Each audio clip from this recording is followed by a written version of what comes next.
सो इस पार्ट की स्टार्टिंग में हम देखते हैं कि शिनहुई जब हान से मिलने आई तो हान उसके लिए शूज़ लेकर आया था और कहने लगा कि वो इडियट चॉल है ना, वो बोलता है कि किसी लड़की को कभी शूज़ गिफ्ट नहीं करने चाहिए क्योंकि फिर वो तुम्हारी लाइफ से भाग जाती है, लेकिन तुम मेरे बिना कहीं जाओगी, है ना, इसलिए मैं काफ़ी प्यार से तुम्हारे लिए ये शूज़ लेकर आया हूँ।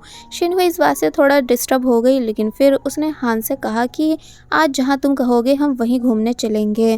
तो ये सुनकर हान एक्साइटेड और खुश हो गया और शिनहुई को अम्यूज़मेंट पार्क लेकर आ गया। पूरे दिन दोनों ने साथ में काफ़ी ज़्यादा एंजॉय करा, यानी दोनों काफ़ी ज़्यादा खुश थे। सब कुछ अच्छा चल रहा था, जैसे कि ये दोनों एकदम परफेक्ट रिलेशनशिप में हैं। पर जब ये दोनों घर वापस जाने लगे तो शिनहुई के पैर में नए शूज़ की वजह से थोड़ी तकलीफ होने लगी, इसलिए दोनों अपने रेगुलर कैफे में गए और हान ने शिनहुई के पैर पर बैंडेज लगाई। वो कहता है कि मैं भूल गया था कि नए शूज़ एडजस्ट होने में टाइम लेते हैं, इसलिए नेक्स्ट टाइम जब हम मिलेंगे तो एक ही जगह बैठे रहेंगे। बट शिनहुई सीरियस होकर कहती है कि उसकी ज़रूरत नहीं होगी। हान को कुछ भी समझ नहीं आया कि आखिर शिनहुई ऐसा क्यों बोल रही है। तो तब शिनहुई बताती है कि अब हमें ये सब खत्म करना होगा, हम एक दूसरे से बहुत अलग हैं, इसलिए मैं तुमसे नहीं मिल सकती हूँ। हान के बुरी तरह होश उड़ गए इस बात को सुनकर, इसलिए वो मना करने लगा शिनहुई से ऐसा करने से, लेकिन शिनहुई नहीं मानी और उसको सॉरी कहकर भाग गई। हान एक आखिरी बार कोशिश करता है शिनहुई को रोकने की और पूछता है कि क्या तुम मेरे बिना रह सकोगी।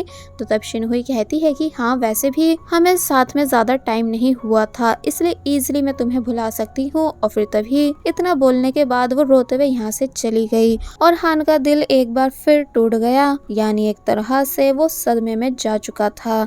शिनहुई हॉस्टल पहुंची तो दामी नीचे आ रही थी और शिनहुई को ऐसे परेशान देखकर वो पूछती है कि क्या हुआ, तुम तो हान से मिलने गई थी ना। तो तब शिनहुई कुछ नहीं कहती और बस दामी को हक करके काफी बुरी तरह रोने लग जाती है। और फिर तभी ये सीन कट होता है और हमें कुछ दिनों के बाद यानी नवंबर के मंथ का सीन दिखाया जाता है, जहां न्यूज में बताया जा रहा था कि स्नोफॉल शुरू होने वाली है।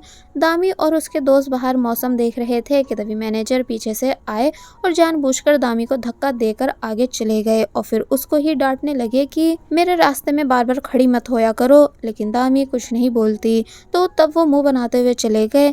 दामी की दोस्त कहने लगी कि आजकल ये कुछ ज्यादा ही तुम्हारे पीछे पड़े हुए हैं, इसलिए तुम इनसे बचकर रहना। लेकिन दामी को पता था कि ये सब प्रोटेस्ट की वजह से हो रहा है। तो वहीं दूसरी तरफ अब मीहुन रेगुलर सैरी के साथ मिस योंग यानी दामी की मॉम की शॉप पर जाने लगी थी। और ऐसे ही एक दिन जब वो बैठकर कैंडी से शेप निकालने की कोशिश कर रही थी तो पीछे से तेज आवाज आने लगी। वो आवाज एक आदमी की मशीन से आ रही थी, जिससे सैरी डर गई और मिस ह्यून से कैंडी वापस से टूट गई। इसलिए उन्होंने सैरी को डांटा कि तुम इतनी जल्दी डर क्यों जाती हो। तो तब वो सैड हो गई, इसलिए योंगबाई ने फिर से आवाज होने से पहले सैरी के कान बंद कर दिए। इसलिए वो स्माइल करने लग जाती है। फिर थोड़ी देर बाद मिस्टर की-ह्योक वहाँ से गुजर रहे थे, जो कि अपनी वाइफ को ऐसे रोड साइड स्टॉल पर बैठा देखकर काफी ज्यादा गुस्सा हो गए।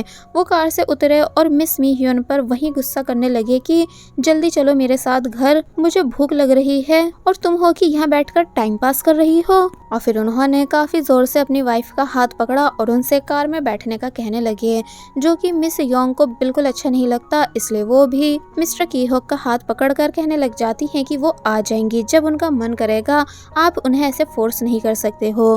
तो तब मिस्टर की-ह्योक कहने लगे कि ये मेरी वाइफ है, मैं जो चाहूँ वो कर सकता हूँ। लेकिन वो कहती हैं कि हाँ, वाइफ है, नौकर नहीं, इसलिए खाने के लिए तुम थोड़ा वेट कर सकते हो या खुद बना लो, पर अपनी पार्टनर पर ऐसे मार्केट के बीच में चिल्लाना सही नहीं होता।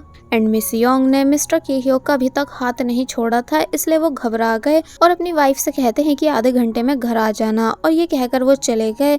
मिस मी ह्यून अपने हस्बैंड को इस तरह घबराते हुए देखकर काफी ज्यादा खुश हुई, क्योंकि पहली बार किसी औरत ने उनकी अकड़ तोड़ी थी, इसलिए ये देखकर उनको काफी अच्छा फील हो रहा था। वेल सीन वापस कंपनी में शिफ्ट हुआ, जहाँ सब लंच कर रहे थे और सीमू ज्यादा ही खा रही थी। जीसू कहती है कि आजकल तुम्हें कुछ ज्यादा ही भूख नहीं लग रही है। तो तब वो हंसने लगी, लेकिन तभी सीमू को वॉमिट जैसा फील होने लगा।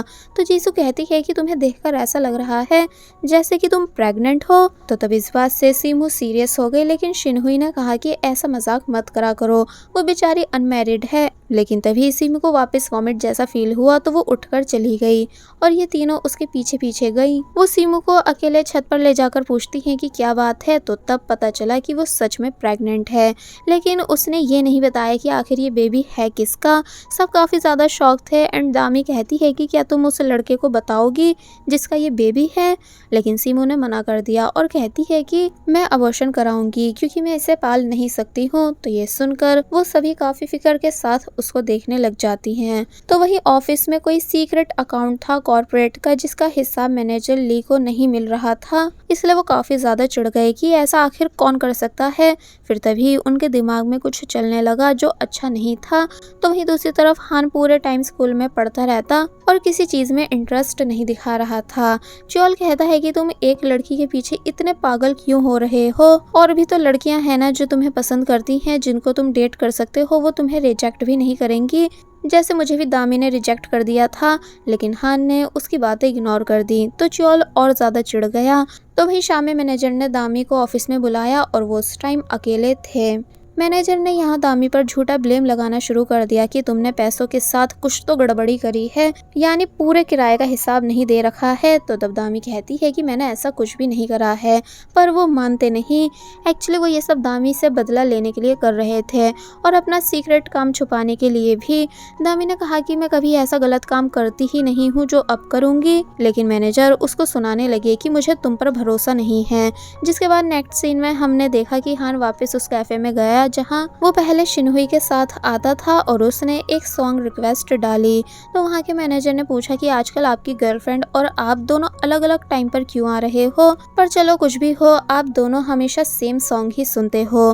तो ये बात सुनकर हान काफी ज्यादा शॉक रह जाता है और उसे अब पता चला था कि शिनहुई अभी भी यहाँ आती है। फिर उसने नीचे एक पेपर देखा जिसमें उसका नाम लिखा था और वो नाम शिनहुई ने ही लिखा था। हान के बारे में सोचते हुए तो ये देखकर हान जल्दी से वहां से निकलकर शिनहुई से मिलने उसकी कंपनी की तरफ भागने लगा। लेकिन शायद अब सब कुछ बदलने वाला था, क्योंकि शिनहुई जब अपने रूम में पहुंची तो उसको जीसू से पता चला कि दामी पिछले आधे घंटे से ऑफिस में है मैनेजर के साथ। तो ये सुनकर वो दामी के लिए परेशान होने लगी। तो वहीं ऑफिस में मैनेजर ने दामी को सुनाना शुरू कर दिया था कि जो लोग ज्यादा अच्छे बनने की कोशिश करते हैं वही हमेशा पीठ में वार करते हैं, और फिर वो दामी के क्लोज आकर उसको धक्का देते हैं और पैसे ढूंढने के बहाने उसको टच करने लग जाते हैं। दामी काफ़ी ज़्यादा हैरान थी मैनेजर के इस बिहेवियर से और उसने उनको धक्का दे दिया। तो मैनेजर और ज़्यादा गुस्से में उसकी तरफ आने लगे, जिस वजह से सिचुएशन काफ़ी बिगड़ रही थी। लेकिन तभी टाइम रहते शिनहुई वहां आई और उसने पीछे से उनकी गर्दन पर पैन मार दिया, जिससे वो बेहोश हो गए। दामी काफ़ी ज़्यादा शॉक होती है और शिनहुई भी हैरान थी, और फिर शिनहुई और दामी काफ़ी ज़्यादा डरने भी लगी कि कहीं ये मर तो नहीं गए हैं। इसलिए दामी ने शिनहुई को वहाँ से भगा दिया, ये कहकर कि मैं सब संभाल लूँगी, तुम बस जाओ। शिनहुई को डर तो था कि दामी सब में फंस नहीं जाए, लेकिन उसको फिलहाल जल्दबाजी में यहाँ से भागना पड़ा। जिसके जाने के थोड़ी देर बाद ही हान वहाँ पहुँचता है और दामी को ऐसे नीचे बैठे देखकर काफ़ी ज़्यादा हैरान रह जाता है। इसलिए हैरानी के साथ पूछने लगा कि क्या बात है, तुम रो क्यों रही हो और शिनहुई कहाँ है।